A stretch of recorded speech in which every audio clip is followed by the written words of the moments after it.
Merong bagong import ang Barangay Ginebra, pero ang tanong, bagay ba siya? Fit ba siya sa sistema ng Barangay Ginebra? And alam naman nating lahat, ang sistema ng Ginebra, especially under Coach 𝗵𝗀, hindi madaling makabisado. Unlike si Arvin Tolentino na kahit nakapiket, kabisado niya daw. Pero anyway, di ba mahirap makabisado or mahirap masanay, especially kapag bago ka sa triangle offense. So ang katanungan ko today, bagay ba si Riley Grigsby sa sistema ng Barangay Ginebra? And kung ano-ano yung mga place or yung ano-ano yung opportunities na pwedeng mapakita at pwedeng mag-succeed si Riley Grigsby within Barangay Ginebra. So first of all, let's talk about Riley Grigsby briefly. Nagawa na natin last episode, last video, pero today I'm going to share 3 main points na gusto kong i-establish muna bago tayo pumunta doon sa actual breakdown. So there are 3 things that I like about Riley Grigsby. First of all, based sa mga nakita kong shooting videos niya as of late, dahil mga nakarating na siya sa Pilipinas, may mga video of him shooting. So I can really assume na Riley Grigsby is a very solid outside shooter. So yun yung pinakaunang gusto ko. Pangalawa, I like his finishing. Though of course, gusto ko na mas stronger, mas alam mo, mas maskulado, parang si Stan. Kasi yun yung nawala sa Ginebra. Nawalan ng Ginebra ng sure ball sa within 5 feet and si Brownlee lang hinatira na ganun. And now with walang Brownlee, parang I would expect sana na si Grigsby is a very good finisher within 5 feet para sa Barangay Ginebra. Pero na-appreciate ko na parang solid at parang maganda yung floaters niya. And third of all, he is a very good role player, I'd assume. Based sa mga napanood nating clips last video, na yung laro niya, parang system player siya. Parang meron siyang shades of Joe Devance, Boris Diaw, Nick Batum, Kyle Anderson. Ganong mga tipong player na parang in terms of Barangay Ginebra context, parang kaya niya maging isang elite role player na umi-score ng 25 kasi import siya for Barangay Ginebra. And that's not a bad thing. Especially replacement import. We never know kung babalik sa Brownlee or hindi. Pero having a guy na parang, alam ko medyo maaga pang sabihin, pero having a guy na mukhang hindi naman masakit sa ulo and mukha namang susunod sa kung anong sasabihin sa kanya. Of course, maganda pa rin na meron siyang improvisation kasi kailangan yun. Kailangan sometimes, di ba, i-break mo yung rules kagaya ng ginawa ni RJ with Ginebra. Pero with Riley Grigsby, I appreciate na mukha naman siyang team player. And yun yung 3 bagay na nagustuhan ko sa kanya. Punta naman tayo sa mga place kung saan nakikita ko na pwede siyang mag-succeed. Ngayon pag-usapan natin yung place kung saan pwedeng maipasok si Riley Grigsby sa opensa ng Barangay Ginebra. First one is their triangle offense, yung classic na triangle offense. So panoorin muna natin ang mabilis.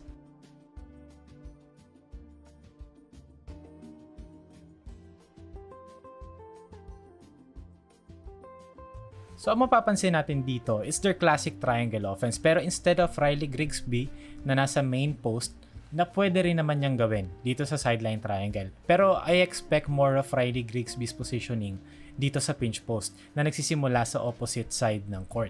Makikita natin dito pass to the wing, entry post or entry pass sa poste, and then dalawa magka-cut papunta rito, isa sa weak side corner and then yung isa diretso down screen for Riley Grigsby, while Scottie Thompson lalapit sa bola to perform the proper spacing. And then after nung down screen dito ni Tres, kahit sinong small forward pa yan, aangat ngayon si Grigsby into the 3-point shot. So isa yan sa mga pwedeng options. Kasi usually, dito sa may part na to, yung classic version talaga ng triangle offense. Mas mababa yung down screen and then tong opposite big na to, sa may free throw line lang yung pag-pop niya. Pero si 𝗵𝗀 ever since sa 𝗪𝗔 Coffee, panahon ni Joe Devance, ine-extend niya na talaga yan hanggang sa 3-point line. And nakikita natin yan na tinatakbo kay JB. And nakakakuha si JB ng maraming 3-pointers of that specific play. And knowing na si Riley Grigsby so far, na hindi pa naman natin napapanood sa isang actual game, pero sa mga highlights, sa practices, we can see na yung shooting ni Riley Grigsby can be a big part of his game and should be. Kasi I expect Riley Grigsby, based sa mga natutunan natin so far, na he's kind of a role player na may potential to be bigger than that. Kumbaga, meron din siyang self-creation, may downhill siya, may shooting siya, he plays within the system. So, baka siya yung tipo ng import na larong role player pero he excels really well at that role or at his role. So, maybe we see him more off-ball instead na yung parang JB as of late na talagang ina-isolate. kung saang posisyon man ilagay si JB at kung saan man yung sweet spot ni JB. I think Grigsby is more of an import na kayang mag-exist within the system and excel sa kung ano yung maibibigay sa kanyang opportunities. I hope. And then itong version naman na to ng triangle offense is yung mga mas bagong ginagawa nila ever since nung talagang na-acclimate na si 𝗪𝗀𝗵𝗵𝗵𝗵𝗁 sa team. Instead of an entry post sa poste, umaangat ngayon yung big man dito sa elbow para maging kind of a zoom action siya pabalik dito kay 𝗪𝗀𝗵𝗵𝗵𝗵. Makikita natin, there's going to be a screen, zoom action. Kapag walang nangyari, pwede ngayon nilang i-roll and replay sa kabilang side. So now si Grigsby from the opposite side dito. Now, after nung handoff dito kay RJ, if walang nangyari, pwede yang iswing papunta doon and may 2-man game na between him and the other guard. Injured si 𝗪𝗏, I think 6 to 8 weeks ang expected timeline. Whether kung sino man tong second guard na to, whether si Holt yan, ilagay nila sa 2 guard muna, or si 𝗕𝗵𝗵𝗵𝗵 or whoever, maybe si 𝗪𝗏𝗵𝗵𝗵𝗵, merong empty side para kay Grigsby rito. Pwede nga si si 𝗪𝗀𝗵𝗵𝗵𝗵𝗵 ipagpalit lang ng spots. Interchangeable naman ang triangle. So makikita natin dito, 2-man game, magro-roll, pocket pass, scoring opportunity for Grigsby. And if wala man, di ba, I think meron pa naman niyang time para mag-set ng position si Grigsby, gawing isolation post-up for him. Pero yan yung another option from the same similar looking triangle offense entry. And then dito naman, isa pang mas tinatakbo nila as of late. Well, nung panahon naman ni Sistan, lagi nila ito tinatakbo. Pero nowadays, mas tinatakbo nila ulit kasi guard heavy na ulit yung team nila. So this is what you call guard squeeze. So pasok sa 5, instead na mag-set ng sideline triangle, magkakaroon ng guard squeeze. Kaya siya guard squeeze kasi pupunta si RJ dito. And then papasok si 𝗪𝗏𝗏, lalapit sa bola. Dribble handoff, magfo-flow into an empty side ball screen. Makikita natin dito. Ayan. 2-man game. Again, pwede ng scoring opportunity yan. Pero if walang nangyari, again, si Grigsby nandito sa swing, sa kabilang side, sa continuity, and then magiging zoom action. Joke lang. Magka-cut dito si number 3 para maging empty side 2-man game between RJ and Grigsby. And kahit na ano na yan, pwedeng pull up ni RJ, pwedeng roll ni Grigsby, pwedeng short roll, pwedeng pop sa may corner. Maraming opportunities. And sa weak side, kung mapapansin natin dito habang nangyayari yun, nagsiset ulit sila ng triangle. So pwedeng ipasa ulit pabalik kay 𝗪𝗏𝗏, mauubos yung defense, babalik dito sa corner kay Stephen Holt, the corner specialist, or balik sa poste rito, takbo ulit nung kagaya kanina. So maraming options, and Grigsby, I think, fit na fit siya sa gustong gawin ng Ginebra if ever they run their offense more this conference instead na yung parang whoever offense nila last conference, especially against TNT, kasi talagang kinailangan nila maging ganun because of the coverages.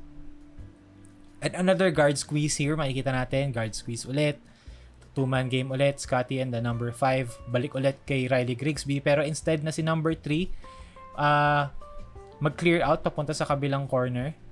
So ngayon, magiging tunay na to na zoom action. So magsiset ng screen si RJ for number 3, dribble handoff, and then ngayon, yung role dito ni Grigsby, if si Grigsby, scoring threat, di ba, makaka-attract ng defense yan. Magtatag yung tao nung RJ, and meron kang either roll kay Grigsby, or may kick out sa lift ni 𝗪𝗀𝗵𝗵𝗵𝗵 for 3.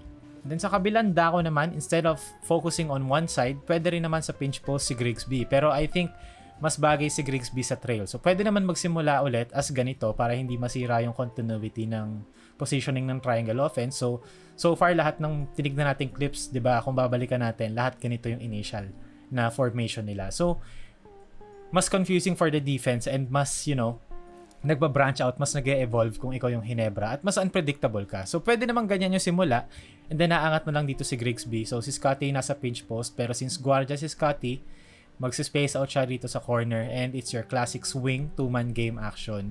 Pwedeng mag-pop dito si Grigsby for 3 and merong Stephen Holt na umaangat or si 𝗕𝗵𝗵𝗵𝗵𝗵 or si 𝗪𝗪𝗪 dito sa kabilang side after ng rebound screen cut from these two guys. So either meron 3-point shooter dito na papasahan ni 𝗪𝗏𝗏 or may Grigsby sa pop or ghost whenever kung anong mas kailangan at the time.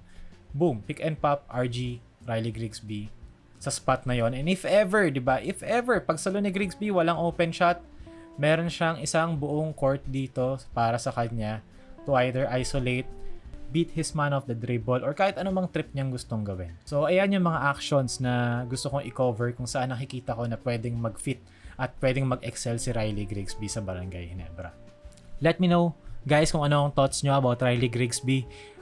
Personally, I'm very excited sa kung ano makikita ko sa kanya. It's either kasi sa akin, it's either two things eh. It's either he's going to be a role player, import, na parang i-wish ko sana na parang, alam mo yung Stephen Holt dilemma na okay, you're a good role player, pero meron pa ba? Yun yung parang worst case scenario for me, and the best case scenario, Riley Grigsby could be like Jalen Johnson mini version. Kumbaga parang 6'5.5" na Jalen Johnson, and that would be the best case scenario for Barangay Ginebra. Kumbaga role player pero lights out shooter, lights out scorer, either from the outside or downhill when he attacks. So ayun, I'm very excited and I can't wait to watch their first game and assess and look at Riley Grigsby in a Ginebra uniform.